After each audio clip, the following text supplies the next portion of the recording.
What's up, guys? Welcome back to the channel. And I did a thing. I upgraded a little bit. Well, kinda. Let me turn this around and show you. Guys, real quick before we start this video, I got something kind of exciting to announce. We got t-shirts. All right, so we got 4 designs here. We have the OG Straight Cut Gears box logo. We've got probably my favorite, temporarily permanent, because there's nothing more permanent than a temporary fix. We got the SCG badge with the straight cut gears with the built on a budget phrase.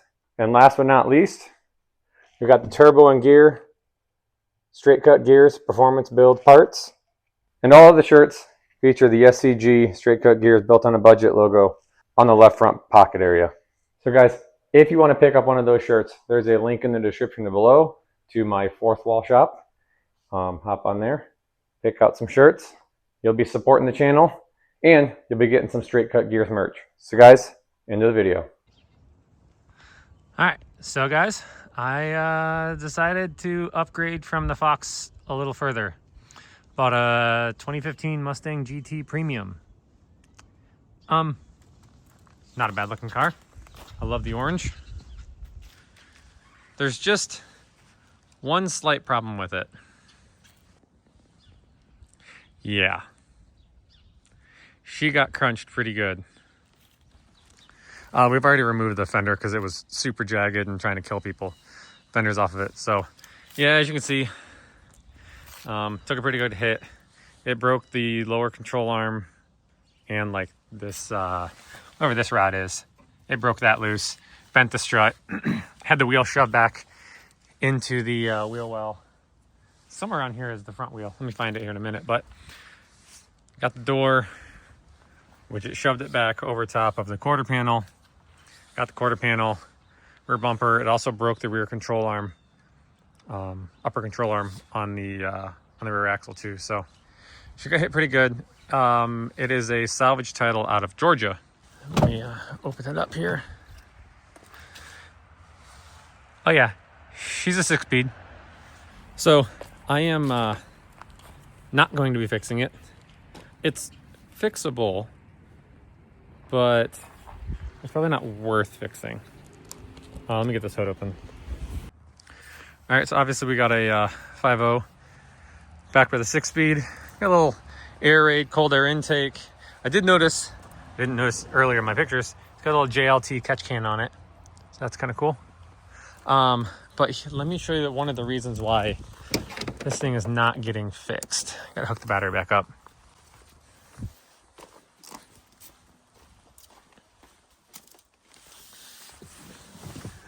Let's see. Where's the key? Right there. Power this up. Oh, turn that down. Oh, there we go. Yeah, so can you see that? 224,000 miles. Yeah, so with 200, no kitty cat, you're not coming in. Get. With 224,000 miles, it's not worth fixing. So I bought it to part out, and there's more to that, but we'll get to that in a little bit. And for 200,000 miles, I mean, look at the seats in this thing.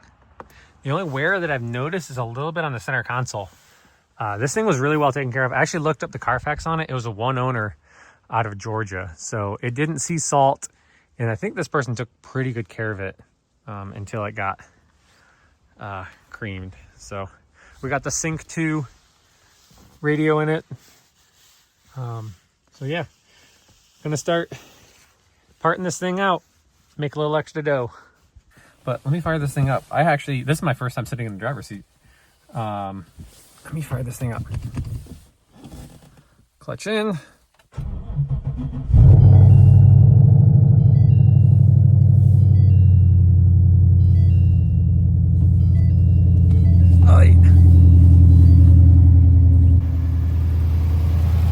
But it is dead quiet. Oh.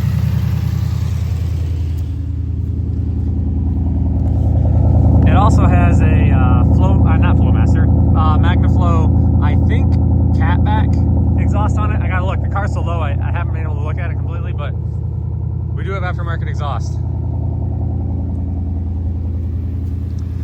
Oh, and I was looking just a second ago. There's the front wheel off of it. That's why she's no good. She broken. And the tires clearly obliterated. I'm gonna set you down to give it some revs.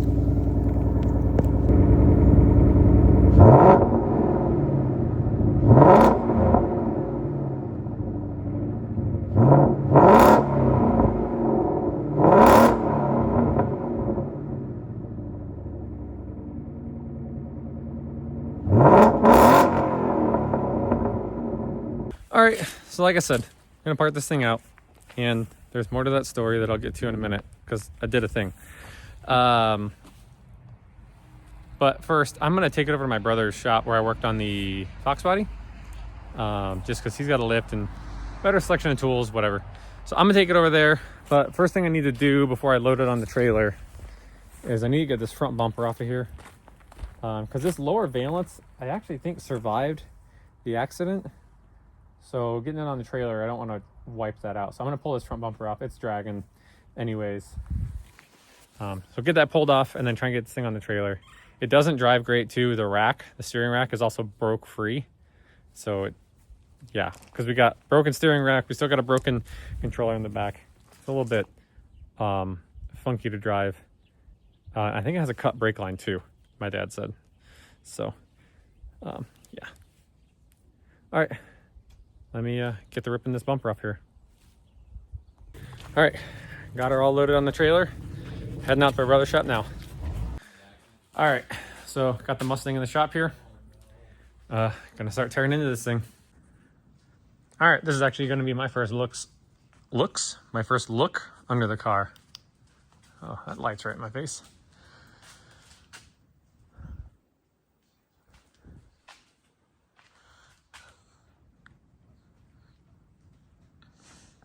Oh yeah, that's sway bar links broke.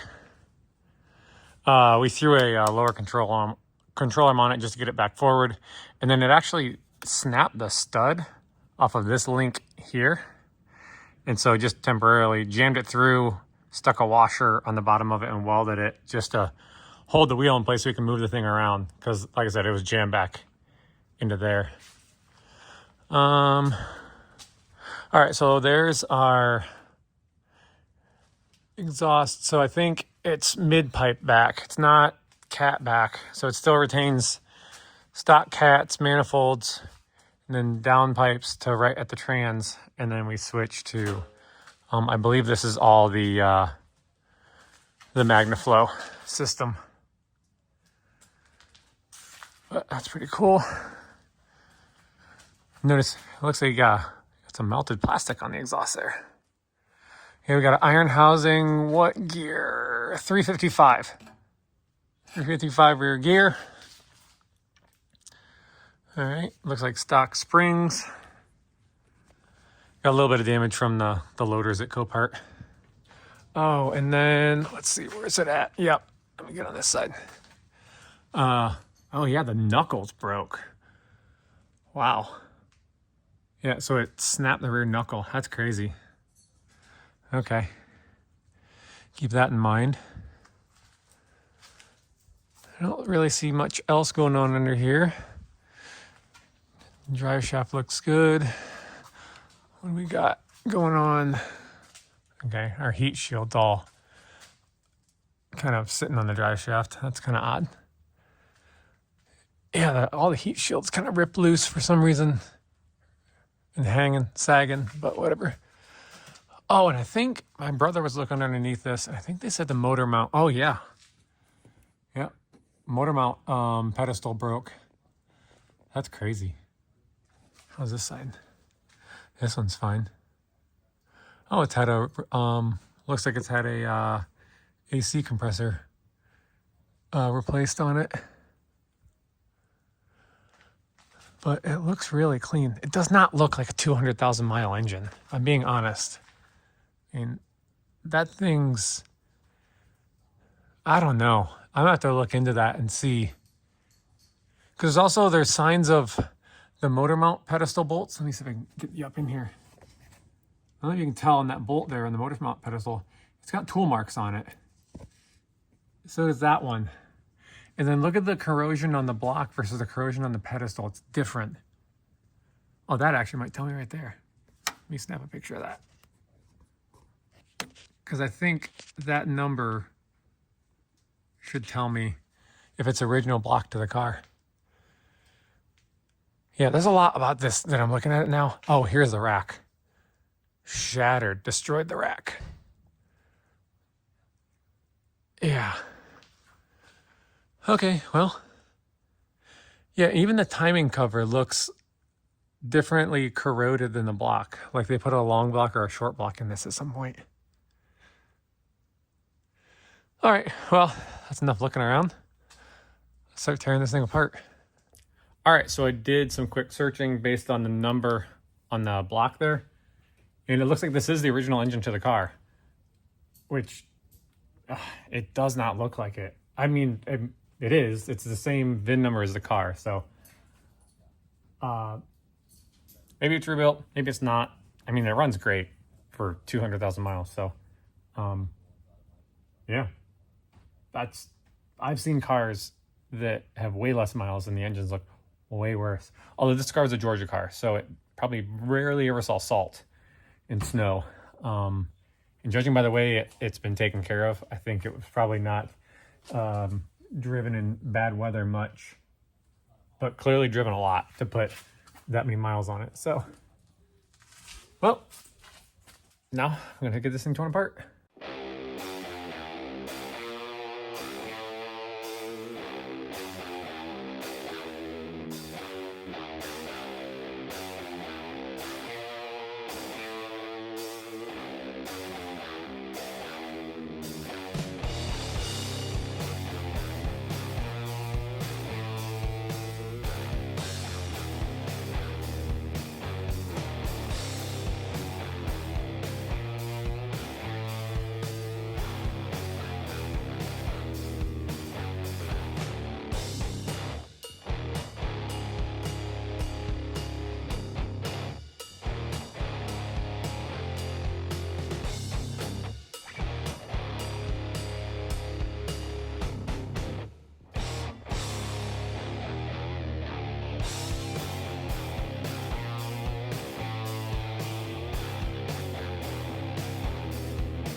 No, it's just lines and stuff.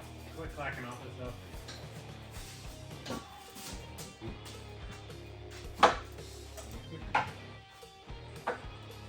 Radiator AC line there.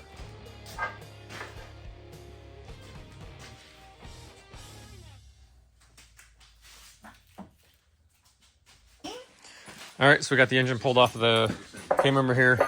This motor mount pedestal was broken. And here's a better shot of that rack being broken. So we're gonna get these manifolds and cats off of here, drive shaft off, and then start stripping the interior out of it. All right, carcass is loaded on the trailer, and I might have done something else. So there's the Mustang engine. There's also the Mustang engine. I did a thing. I ended up listing both these engines for sale, and that one sold first. So now the Foxbody is going to get a Gen 2 of the 6-speed. It's not going to be running and driving in this video, but we're going to work on getting this thrown in the K-member and back up in there and kind of figure out what we got to do from there. I'm gonna have to redo all the wiring again, Trans cross member might work. Gonna figure out shifter and all that stuff, but yeah. So already doing upgrades.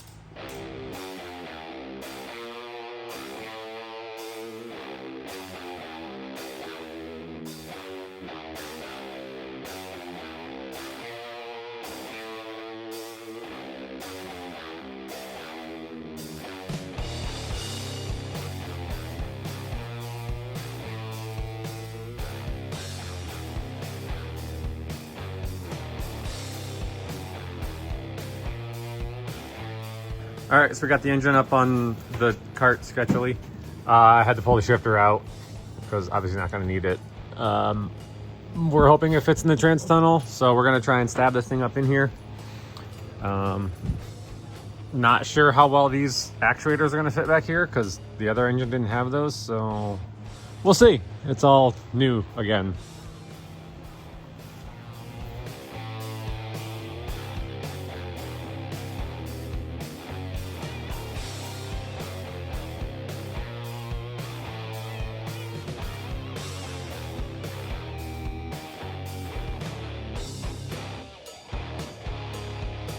All right, so we just tried to throw this in here and the IMRCs are in the way.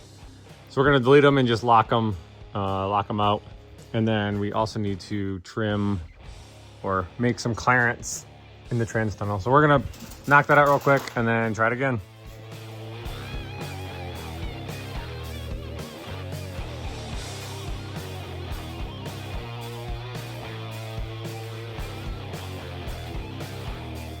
All right, so we got her all bolted in. Wasn't as bad as we thought. We did end up clearancing the transmission just enough. And I mean, it fits just like the old one did after we got rid of those IMRC vacuum valve things. So Factory. Yeah. Factory. Nice. Yeah. Okay, so the factory Mustang hose is gonna fit in both locations. Yeah, that'll be slightly kinked, but. All right, we got to throw front suspension back on so this thing can roll. And then go from there. All right, little progress update. Engine is in. So a couple things. Reading online says that you can't run the Mustang oil cooler without spacers or switch to the F-150. This one fit no problem, so don't know. Everything else fit in really well. Didn't really have to modify too much stuff. Let me show you what I got going on inside now. Okay, pardon my mess. So as you can see, got the shifter in here. We modified it because it probably would have been all the way back here. It's a pretty long shifter. Okay, so what we did, I did not want to necessarily spend the like $400 or $500 on the MGW shifter that moves it forward. I was like, I'm gonna try and make my own. What's the worst that happens? Oh, or modify, not make my own, but modify this one. So what we did, we removed this piece out of it. So that got a lot of the space to set this forward. And then the square tube, get this to sit here. Nice, play nice. This square tube, normally these two pins are 90 degrees from each other. So I sliced this in half and then rotated it 90 degrees. So these are in line, and then reattached this piece, which is what bolts the trans, to this. Normally, this would have been like in here, and then this front piece would have connected to here.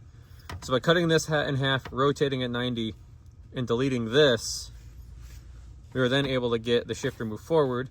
We cut down the aluminum support bracket, and then we've sleeved it with a piece of tube, through bolted it. This is obviously not finished welded. On the finished one, I'm gonna fill this tube full of epoxy, squeeze it all together, put the bolts in, and just lock it all in as one. And the only thing I gotta do now is either figure out how to mount this or make my own mount to support the back of the shifter. But we currently have all 6 speeds, including reverse. So, like I said, gotta get the back mount in, gotta get a clutch pedal in, and a drive shaft. But that's where we are now. All right, and something else I wanted to touch on is I had to completely redo the wiring in the car because I switched from Gen 1 to Gen 2. So I'm going to turn you around and show you the harness. It's not done yet, but I'll show you where I'm at. All right, so I got it laid out here on the trunk. So this would be the Mustang fuse box. Kind of what you see in there is all that I really need. And then this goes, this is like the injector harness. This harness goes to the trans. I need to D-pin all the stuff that I'm not using. Basically just the 3 wires in there. We got the throttle pedal harness. Here's our computer plug. Ground. We got our fan wiring, MAF wiring. These is the CAN bus wiring, and this red wire are gonna go to the OBD2 port. I gotta add a ground as well, but I don't need to run a ground the whole way. So that will go to the OBD2 port, and then this white wire here, this is all I need. I need to put my keyed on source, and that's what will power the computer up and make this thing run. I do also need to do a PATS delete on the computer. I haven't done that yet, but I need to kind of get this, I need to test it, make sure it's all good. I think it is, but I need to test it, make sure it's all good, loom it up. I might extend a couple things just to package it a little better. And then, yeah, it'll be ready to run again. I did run the wiring for the starter. So the car does crank off of the ignition switch. Yeah, it obviously won't run because that's not in there. All right, so this video is going to be jumping around a little bit all over the place. In that last clip, you saw that I was working on the wiring. It's been a little bit of time has passed. Wiring's still not done, but I decided to jump on the clutch pedal since that's kind of necessary too. So let me show you where I'm at. We've got a lot of work done. Figured I'd get through the process and then show you where I'm at. Okay, so the pedal assembly is out of the car. It's an auto car, so we didn't have a clutch pedal to start with. So what I did, I disassembled, over here, disassembled a manual pedal assembly out of a 14 Mustang. I'm using the, here's another one. I use the pedal, the clutch master, and that's about it out of it. Let me bring this one over. So we have the 14 pedal, 14 clutch master. This is the pivot point, this rod out of the 14. It fits through, oh sorry, right here. It fits through the Fox brake pedal. So it's running through both pedals, so they share the same pivot point. And then I took the mounting point for the clutch master, ground it up, and flipped it. It's on the opposite side of where it was. Had to cut off a couple of the brackets for the original spring. Right now, this is temporarily permanent. I'm going to buy a collar with a set screw to hold this in place. Added a spring, a return spring. And, oh, I also had to take the pedal and bend it. Hold this one up here.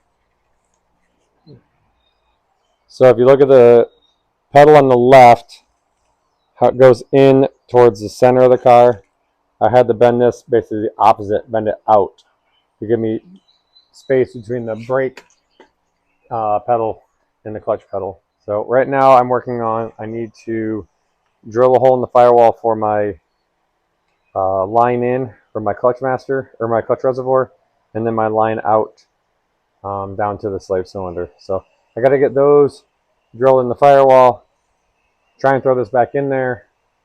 I don't even know if it'll fit, but we'll find out.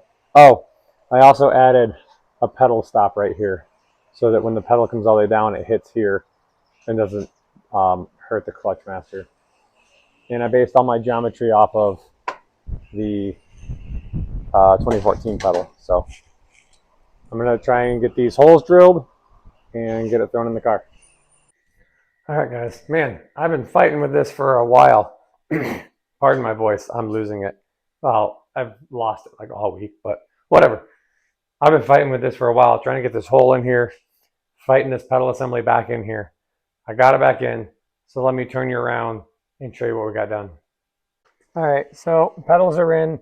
I need to do some messing with them because they're all different heights. I'd like to get them a little bit closer. But there, it's all installed. And then let me bring you around here. So coming out down there, you can see the braided line below the rubber line right here. Braided line down here. That's it coming out of the firewall. And then I added this little reservoir. It's temporarily, permanently mounted with a zip tie. And we added fluid. So now, I sit in here. I have a clutch pedal. And I was messing with it. So you can see the tail of the shaft of the transmission. So I'm going to put it in second with the clutch out. I can't rotate it. So there with clutch in, I can rotate the back. Let off the clutch. Can't rotate it.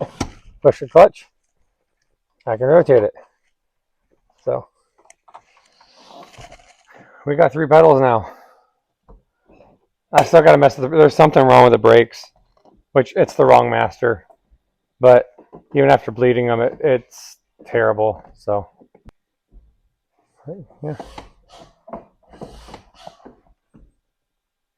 I'm pretty excited about that. So I got to get this harness in now. Well, guys, unfortunately, I'm going to have to end the video off there. I ran out of time on this trip to get much further in the Fox. But shifter's in, just needs finished. Clutch pedal's in and works, which is awesome. The wiring is mostly done. Just need to wrap up a couple things, add the OBD2 port, and then install that harness. That'll be good to go. And then once we get the PATs deleted off the computer like I did last time, this thing should fire up. Oh, and a drive shaft. We got to get the drive shaft in it. Not sure if the old one's going to work or not. It was temporarily permanent anyways. So we'll get that sorted out, and the Fox will hit the road. I'm really excited to drive this thing with, I mean, not that I drove it much before and it was a riot then, but with a 6-speed and a couple more horsepower, it's going to be pretty fun. So guys, tune in next time. Hopefully we'll be getting this Fox going down the road and maybe not snowing this time. But guys, till next time, drop any questions or comments down below and be sure to check out the link to the merch store. Thanks guys.